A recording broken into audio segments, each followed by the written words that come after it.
era digital ini, media sosial bukan hanya menjadi alat komunikasi, tapi juga ajang untuk menunjukkan citra diri. Salah satu fenomena yang sering kita lihat adalah flexing atau pamer kekayaan. Tapi, apakah ini hanya sekedar hiburan? Atau ada dampak yang lebih mendalam pada bangsa kita? Assalamualaikum warahmatullahi wabarakatuh. Saya Safira Ali Rahma dari Kejaksaan Negeri Ngawi, peserta Latsar tahun 2024, angkatan 73, nomor urut 34. Pada kesempatan ini, saya akan mengulas salah satu fenomena sosial yaitu flexing. Banyak dari kita mungkin sudah sering mendengar istilah ini. Namun, apakah kita benar-benar memahami apa artinya?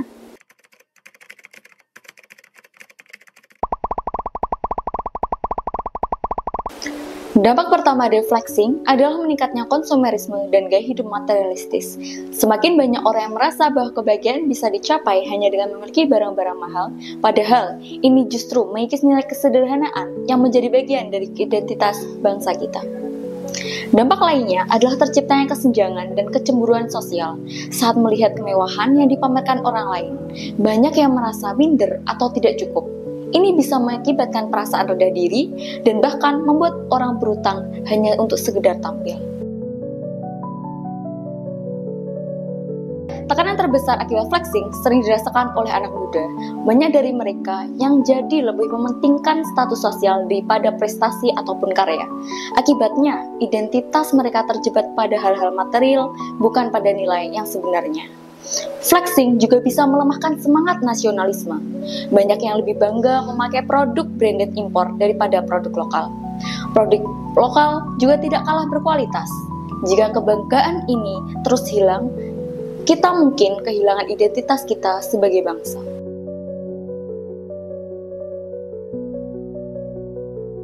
Flexing, terutama di kalangan public figure, dapat memberi dampak negatif pada masyarakat. Saat seorang tokoh terus-menerus memamerkan kekayaan tanpa jelas sumbernya, masyarakat bisa kehilangan kepercayaan dan etika publik bisa menurun. Terakhir, flexing bisa berdampak buruk pada kesehatan mental.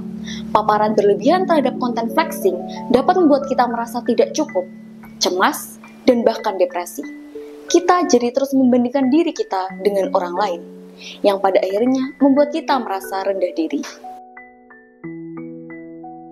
Yang pertama, pengaruh media sosial. Di media sosial, like, komentar, dan share sering dianggap sebagai ukuran sukses sosial. Semakin tinggi angkanya, semakin besar dorongan untuk memamerkan lebih banyak. Yang kedua, tekanan sosial dan kebutuhan diakui.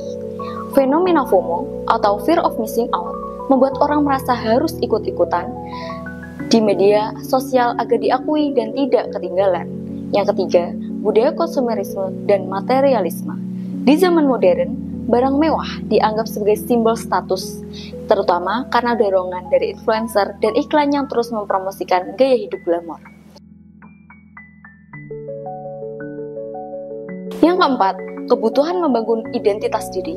Flexing kerap digunakan sebagai sarana untuk menunjukkan identitas, terutama oleh remaja dan dewasa muda, untuk membuktikan status finansial atau sosial mereka. Solusi dari fenomena flexing yang pertama adalah edukasi tentang media sosial. Ajak generasi muda memahami bahwa apa yang kita lihat di media sosial hanyalah sebagian kecil dari kehidupan seseorang. Yang kedua adalah bangun komunitas yang mendukung. Buat lingkungan yang memprioritaskan nilai kebersamaan, kerja keras, dan kejujuran. Yang ketiga, pilih role model yang sehat. Dukungan dari tokoh-tokoh yang mengedepankan nilai kesederhanaan dan kejujuran bisa menjadi contoh yang baik. Yang keempat, dorongan konten positif dan kreatif. Bagian cerita tentang pengembangan diri, kontribusi untuk masyarakat, serta kisah-kisah sederhana yang penuh makna dan inspirasi. Yang kelima, tonjolkan budaya lokal. Mari bangga pada produk dan karya lokal yang mencerminkan identitas bangsa kita. Yang keenam, normalisasi diskusi kesehatan mental. Ajak diskusi tentang kesehatan mental, terutama tentang bagaimana mengatasi tekanan dan perbandingan sosial.